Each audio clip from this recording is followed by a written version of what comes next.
So what's up? Magandang gabi sa inyong lahat mga kamanok. So once again, this is PG Vergara of Linyada ng Mamay. So at this moment of time, panibago na namang kaalaman, okay? Panibago na namang tips ang ating pag-uusapan dahil sa meron tayong subscribers na nagtatanong sa comment section. Syempre dahil nga kayo ang priority ko, kayo ang lagi kong dapat unahin. So yung mga katanungan ninyo ang aking dapat sagutin.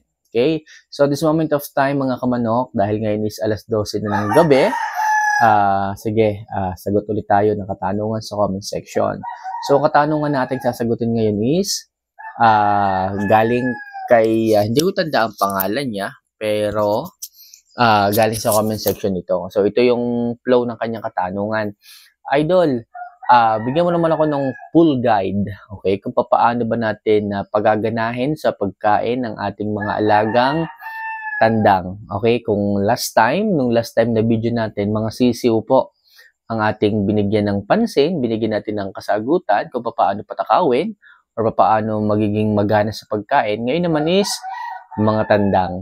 Okay, so unahin natin, bakit ba kailangan natin na dapat maging magana yung ating mga alagang mga manok pagdating sa kanilang pagkain? Siyempre mga kamanok, yung kasing pagkain, yung kasi ang number one o yung una na talagang dapat maging habit ng ating mga manok para gumanda ang kanilang katawan. Okay? Kasi kung kukunti ang kanilang kakainin, kukunti rin yung nutrition na kanilang ma-absorb.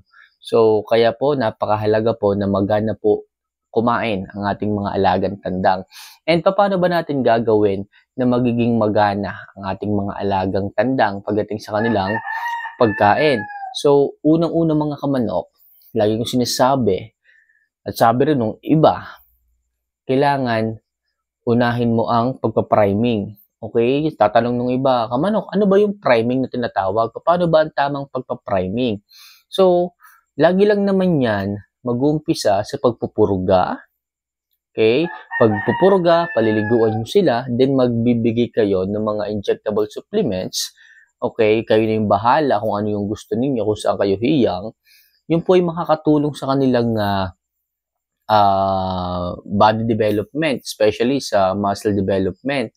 So, magiging healthy po yung mga alaga, gaganda po yung kanilang katawan, dahil po dun sa injectable supplements na inyong ibibigay. Okay? So, right after na ma-priming ninyo, make sure mga kamanok, pag nag-priming kayo, walang sakit, walang sipon. Kasi yung iba dyan, kahit may sipon, pinapriming. So, mas maganda po mga kamanok, kailangan wala po siyang sakit, gamutin nyo kaagad yung kanyang sipon o kung ano pa mang nararamdaman. Kasi pag pinriming yung mga manok na may sakit, possible, may stress pa rin sila. May stress, lalong may stress. Kaya advice ko sa inyo, gamutin yung mga dapat kailangan gamutin. Kailangan walang sakit pag pinriming ninyo yung inyong mga alagang mga manok.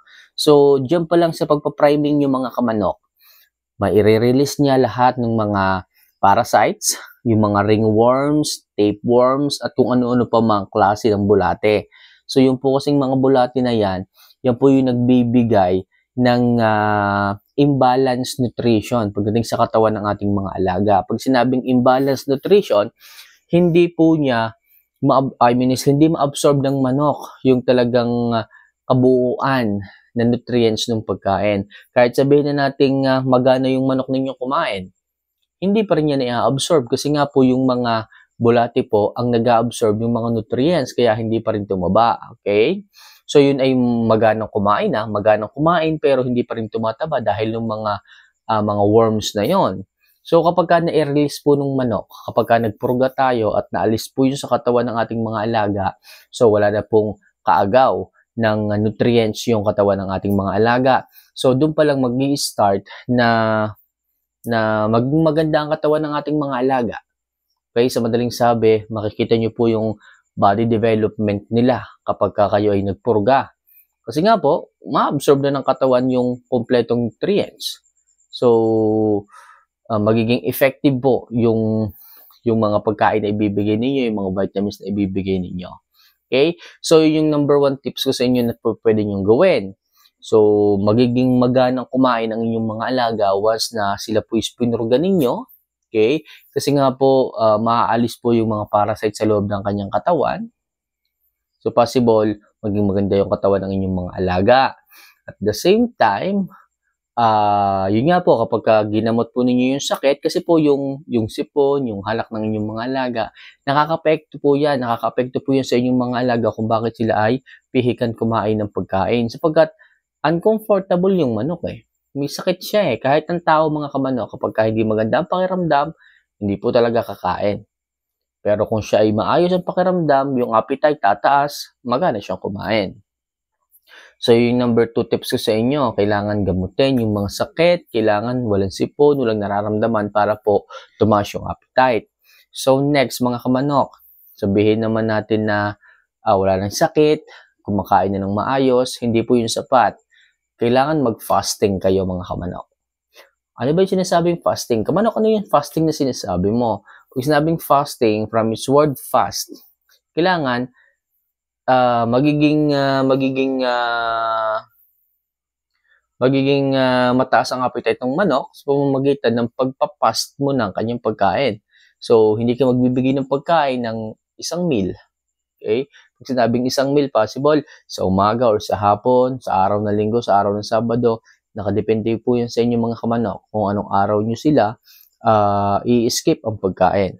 So, makakatulong yun mga kamanok para po tumaas ang appetite ng inyong mga alaga. Okay? So, sa loob ng isang linggo, kailangan yung gawin to kahit isang beses.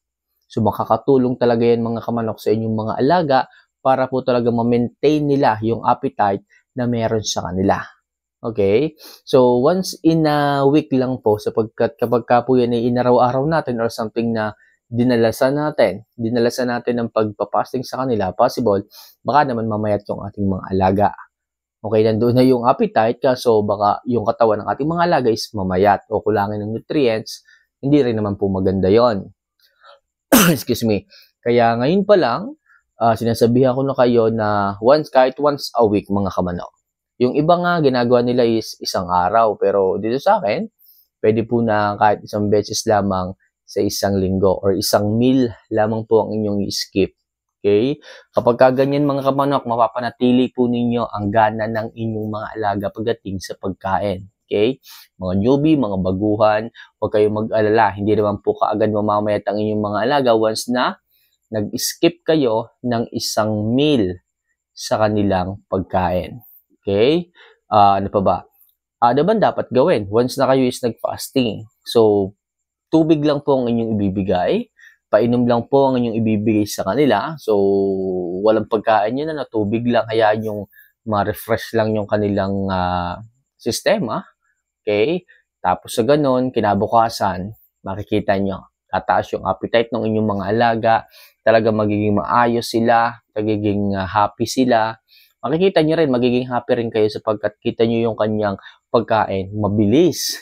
Okay? Mabilis, magana, at sabihin na natin na hindi siya, ibig sabihin ko, hindi siya nagdadalawang isip na ubusin yung kanyang pagkain. Kasi mapapansin nyo naman sa manok, mga kamanok, kapag ang isang manok ay hindi nag-uubos ng pagkain, may problema. May problema din sa alaga nyo, may problema din sa manok. Possible, may nararamdaman siya, or may sakit siya, or kung ano pa man. Basta hindi siya nag-ubos ng pagkain, meron siyang uncomfortable na nararamdaman sa kanyang sarili. Kaya dapat nating i-monitor, kaya dapat nating alamin kung bakit, o kung ano pa man yon. Kung kailangan magbigay ng antibiotic, magbibigay tayo. Para sa ganon, manumbalik yung sigla, yung gana niya sa pagkain, sapagkat mahalaga po sa manok yung gana nila sa pagkain. Mahalaga po yan para malaman natin kung sila ba ay healthy, or sila ba ay payat lang talaga, o kung ano pa mang adjustment ang ating po pwedeng gawin sa kanila.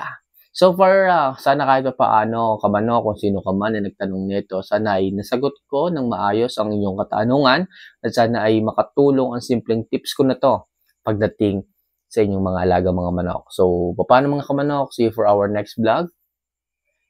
Paalam.